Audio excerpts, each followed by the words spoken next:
In the previous video, I made the claim that Mark's Gospel was a deliberate work of fiction, based in part on Homer's Odyssey.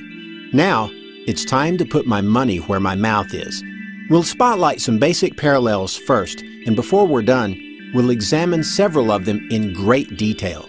Keep in mind that it's perfectly normal to be skeptical, but, like a good juror, please try to keep an open mind until all of the evidence has been presented, and that's going to take several videos to accomplish. In the Odyssey, we learn that Odysseus is a man who will undergo many sufferings, be set upon by rivals in his homeland, visit Hades, the land of the dead, and return alive to tell about it. Odysseus's future sufferings are foretold by Calypso, as she tries to tempt him into abandoning his quest and staying with her to rule as an immortal. But if you only knew in your own heart how many hardships you were fated to undergo before getting back to your country, you would stay here with me and be the lord of this household and be an immortal. Although Odysseus finds Calypso more beautiful than his wife Penelope, he longs to return to his wife and his homeland of Ithaca. What I want and all my days I pine for is to go back to my house and see my day of homecoming. And if some god batters me far out on the wine-blue water, I will endure it, keeping a stubborn spirit inside me. For already I have suffered much and done much hard work on the waves and in the fighting, so let this adventure follow. Odysseus says that no matter what hardships may follow, he will endure them in order to get back home. This reminds me somewhat of Jesus' resolve in the Gethsemane scene. No matter if the hardship is even death, Jesus was resolved to go through with it to get back to his heavenly home and to accomplish God's plan of salvation. In Mark, we have Jesus predicting his own hardships and suffering, and like Odysseus, Jesus would visit the land of the dead and make it home alive. And he began to teach them that the Son of Man must suffer many things and be rejected of the elders and of the chief priests and scribes, and be killed, and after 3 days rise again. Here, Mark not only used a parallel theme, but he has improved upon it, for even after dying, Jesus will come back from the land of the dead, as Odysseus had returned alive from Hades, the Greek land of the dead. We will continue to see Mark improve the scenes and motifs he copies from the Odyssey, as this was one goal of the fiction writers of ancient times, mimesis with an eye toward improving upon the previous tale. Now, some of you may have been thinking to yourselves, these basic parallels are okay, but not completely convincing. Where's the beef? Well, to those of you who are hankering for something a bit more filling, I hope you brought an appetite and some steak sauce. In the Odyssey, Odysseus's identity is often cloaked so that his friends and family don't even know who he is, even though they are speaking directly to him. This hidden identity technique is a recurring motif in the Odyssey, and of course, it's merely a literary technique employed to create irony. The reader knows full well who Odysseus is, but the people inside Homer's story with whom he is interacting do not. In one of the most memorable scenes in the Odyssey, Odysseus, disguised as a beggar, enters his own home, and his old nurse, Euryclea, begins washing him. She thinks he is just a beggar until she notices the scar, which allows her to recognize the stranger as her master Odysseus. She is so overjoyed that she wants to tell Penelope that her husband has returned, but Odysseus warns her not to tell anyone. "My good mother, why this wish to have me slaughtered? You yourself nursed me at this breast of yours. Now in the 20th year, after undergoing numerous ordeals, I've come back to my native land, and now you've recognized me. A god has put that in your heart. Stay silent, so in these halls no one else finds out." I'd like you to keep a couple of things in mind as we examine Mark's use of Homer's hero in disguise construct. The basic construct is this: a disguised hero interacts with friends and strangers, and when he is recognized by someone, he warns them to be silent and tell no one else of his true identity. The implication is that if he is found out prematurely, the hero will be placed in some kind of special danger. In Mark, Jesus' identity as the Son of God is hidden from the other characters, and even from his own followers for a while, even though Jesus is speaking directly to the Jewish leaders who are analogous to the suitors in the Odyssey. They do not recognize him as the Son of God. This creates irony. Just imagine the Christian readers of Mark's day and how they must have smiled to think of the Jewish leaders trying to lecture the very Son of God about the Mosaic laws. That's irony, and as we shall soon find out, Mark takes Homer's hidden identity technique to its limit. In several passages, Jesus tries to maintain his secrecy by telling those whom he healed not to mention the miracle to anyone. And he sternly charged him and sent him away at once and said to him, "See that you say nothing to anyone." And immediately the girl got up and walked. She was 12 years of age, and they were immediately overcome with amazement. And he strictly charged them that no one should know this. Mark makes Jesus command everyone to keep mum about his true identity so that Mark can have ample opportunity to employ irony throughout his tale. Once Jesus' identity gets out, the irony from that technique is lost for the rest of the tale. And with overly contrived adherence to the hidden identity theme from the Odyssey, Jesus even commands the demons to be mute, lest they blurt out his true identity to everyone and derail Mark's irony machine. What business do we have with each other, Jesus of Nazareth? Have you come to destroy us?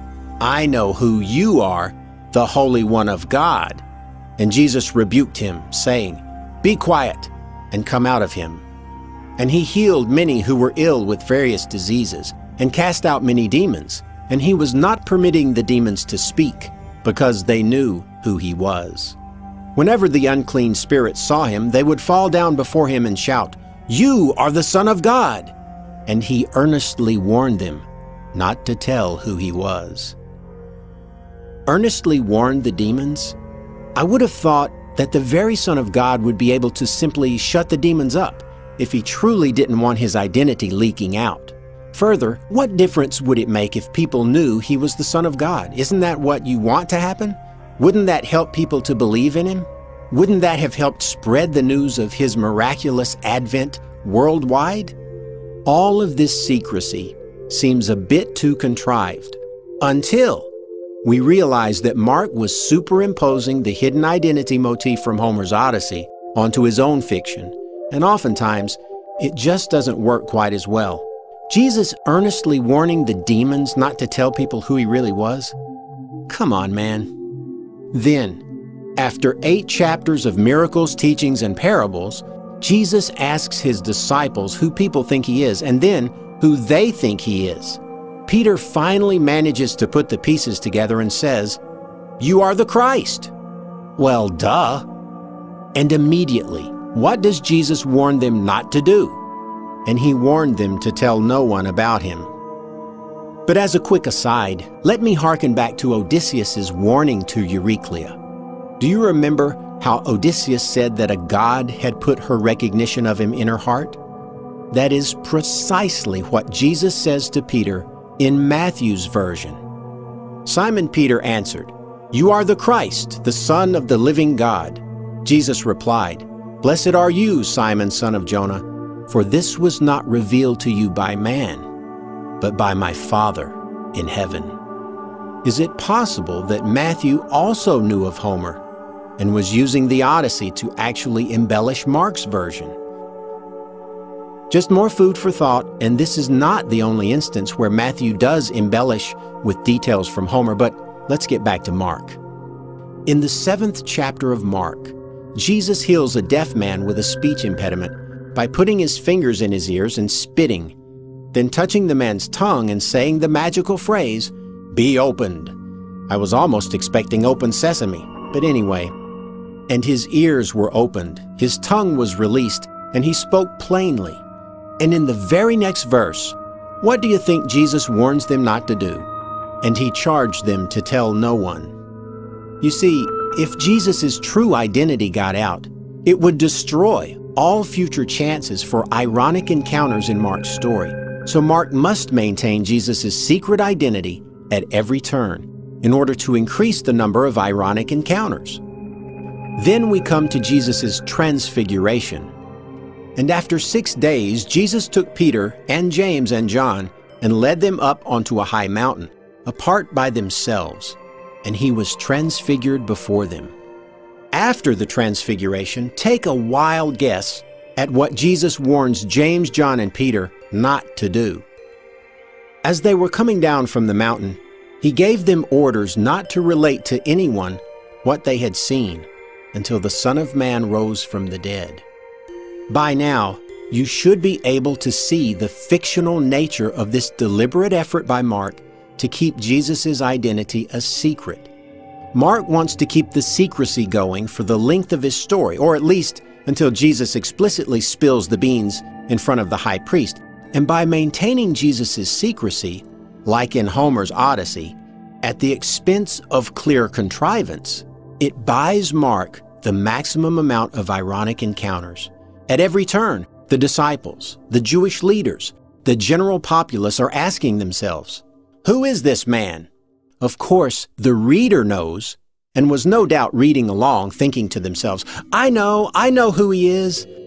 The hidden identity motif remains in place until Jesus finally lets the cat out of the bag in front of the head Jewish religious leader, but the secret Mark's readers already knew created the same effects between Jesus and the Pharisees as it did in the Odyssey between Odysseus and his antagonists. If the suitors in the Odyssey had only known they were talking to the guy whose house they were currently in and trashing, if the Jewish leaders had only known they were talking to the very Son of God and trying to lecture him on the Mosaic Law, we can clearly see the fictional transparency of this literary technique borrowed from Homer and religiously employed, excuse the pun, by Mark for the sole purpose of creating irony, just as Homer did. This also explains a particular plot hole in Mark's story: why the chief priests needed help in identifying Jesus when Jesus had been appearing openly in public and debating the Jewish leaders in the synagogues. And he went into their synagogues throughout all Galilee, preaching and casting out demons. Odysseus cloaks his identity on many occasions, and he is then able to eavesdrop and hear what others truly say about him. But this is unnecessary when it comes to the suitors of Penelope, the guys ransacking Odysseus' home, because Odysseus has been gone for years, and they had no idea what he looked like, and even uncloaked would need someone to inform them of his identity. The suitors in the Odyssey are analogous to the Pharisees and Jewish high priest in Mark's Gospel, the enemy, as it were.